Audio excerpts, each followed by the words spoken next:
un territorio d'oltremare britannico incastonato nell'estremo oriente della penisola iberica, al confine con il comune spagnolo di La Línea de la Concepción. Questo piccolo dominio di 6,7 km² è dominato dalla celebre Rocca, un imponente monolite che con i suoi 426 metri protegge e osserva i dintorni. Lo stretto ha un'importanza strategica unica, divide l'Oceano Atlantico dal Mar Mediterraneo e l'Europa dall'Africa e nel suo punto più stretto misura solamente 13 km. Ormai penso abbiate capito dove mi trovo. Prima di continuare iscrivetevi al canale per supportarmi e buona visione. Buongiorno da Gibilterra, o meglio, Gibilterra è là e qua si passa il confine. Ci abbiamo messo in verità pochissimo. Comunque stiamo attraversando uno dei confini più strani al mondo, direi, perché qua c'è la montagna simbolo di Gibilterra e questo è l'aeroporto di Gibilterra che si deve attraversare a piedi. Là c'è il mare e là c'è il mare. Il passaggio del confine per noi italiani è veramente agevole e quando siamo stati noi si poteva usare anche la carta d'identità, quindi non serve il passaporto e non serve l'ETA, una tassa di 20 pound necessaria per entrare nel Regno Unito. Prime impressioni? Un po' di disagio con tutti questi palazzoni così, però la montagna è veramente spettacolare. La differenza con la Spagna si vede da subito, anche solo negli edifici. Al di là di bidoni, buche delle lettere e tutto il resto, ci sono un sacco di catene, da Starbucks, vestiti, veramente di tutto. Rispetto alla Spagna molto di più.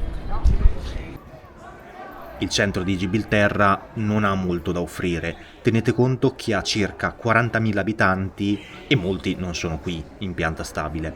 È una piccola cittadina e il centro si gira molto velocemente.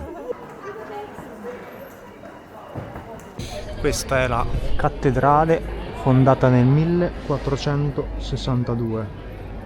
Precedentemente era una moschea risalente a metà 1300 e poi appunto nel 1462 viene convertita a cattedrale.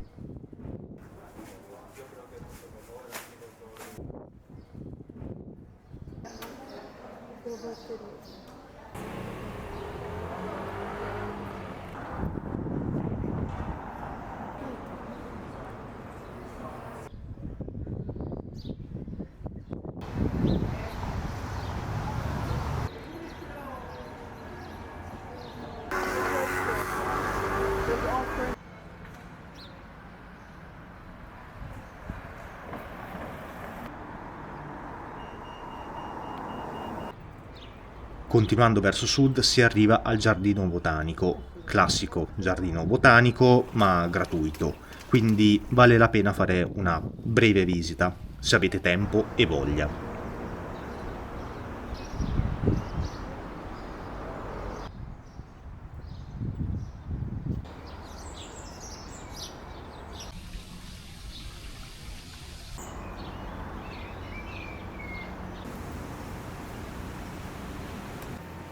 Continuando ancora verso sud si passa dal porto industriale. Non un bello spettacolo, devo dire, ma dà l'idea di quanto questo territorio sia importante a livello commerciale e logistico.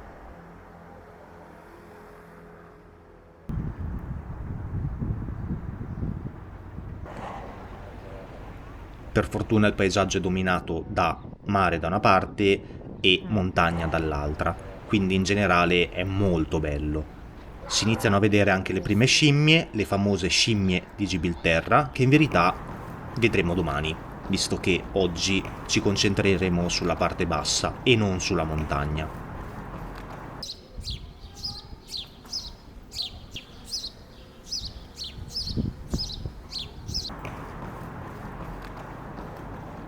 Siamo arrivati nella parte più sud di Gibilterra e questa è un'antica moschea convertita in chiesa nel 1462.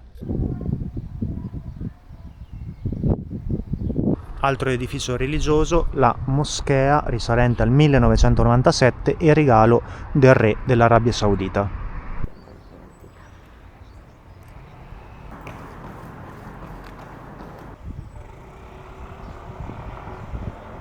Poi qua c'è la moschea, mentre qua c'è il faro, e qui nelle giornate più limpide, purtroppo oggi c'è un po' di foschia, però nelle giornate più limpide si dovrebbe riuscire a vedere il Marocco, anche perché il punto più stretto dello stretto è di circa 13 km.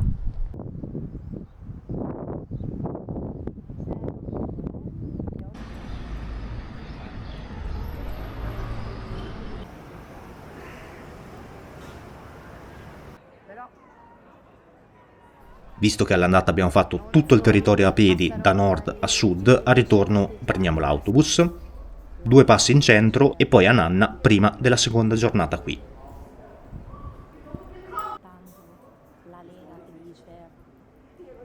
Buongiorno, stiamo salendo, qua c'è il castello moresco che è chiuso, abbiamo pagato $30 per l'entrata, abbastanza caro, e adesso ci aspetta una bella salita.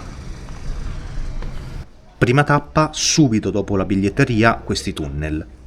È interessante vedere come sono stati pensati e costruiti e ovviamente venire a conoscenza della storia di questo territorio. Questi tunnel sono una vera e propria città sotterranea di oltre 50 km, scavata durante il secondo conflitto mondiale. Ospitavano panifici, ospedali, una centrale elettrica, una stazione di distillazione dell'acqua e un centro di comunicazione. Molti tunnel prendono il nome da vie di Londra per aiutare i soldati a orientarsi nel buio.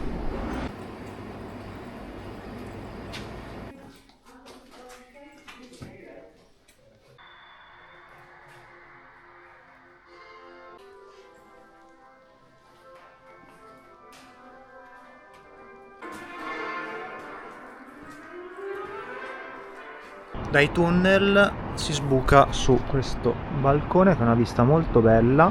Là c'è il cimitero ebraico, purtroppo è costruito veramente male, rovina un po' il paesaggio.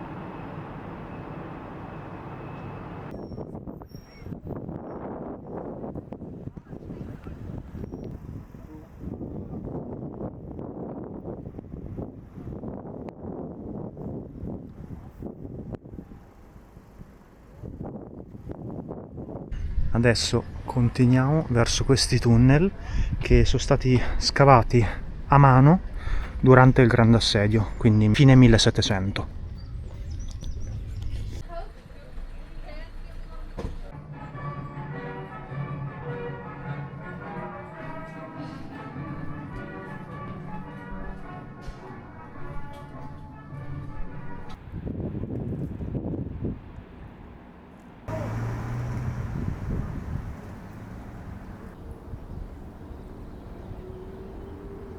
Poi un po' di natura rigogliosa e finalmente le scimmie.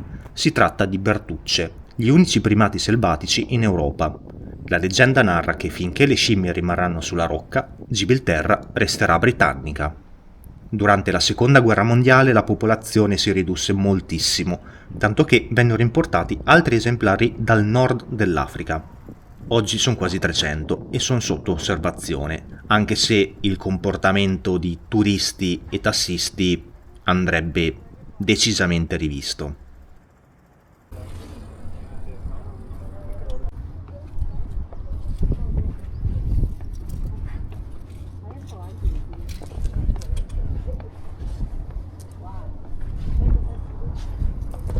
Sono stato, direi, aggredito da una scimmia. Non so cosa volesse, però mi è salita addosso. Dovete sapere che sono terrorizzato dalle scimmie perché sono terrorizzato dalla rabbia.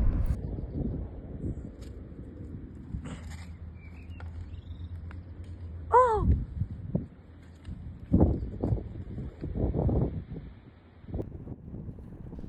Comunque nulla di grave, probabilmente cercava cibo, visto che i turisti non seguono le regole. La marea di turisti, i tassisti abusivi, il trattamento riservato alle scimmie, il paesaggio costellato di palazzi fanno godere solo in parte la bellissima natura del posto.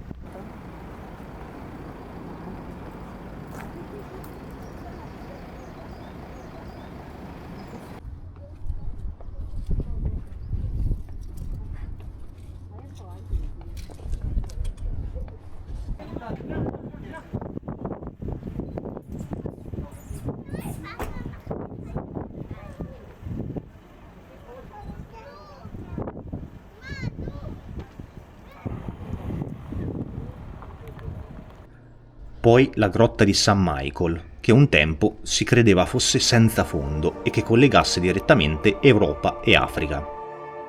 Durante la Seconda Guerra Mondiale venne allestita come ospedale d'emergenza, ma non fu mai usata.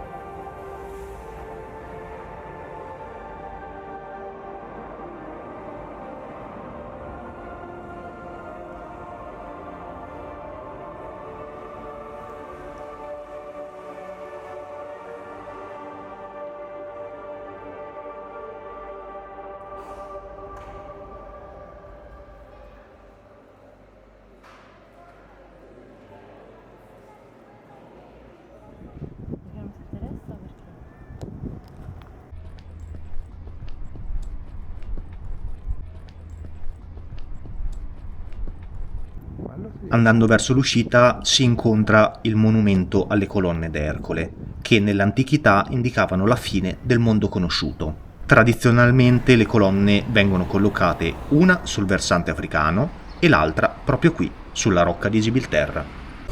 Abbiamo appena passato l'aeroporto che è dietro di noi, abbiamo lasciato Gibilterra e adesso ci apprestiamo verso il confine così da tornare in Spagna. Avventura Gibilterra conclusa.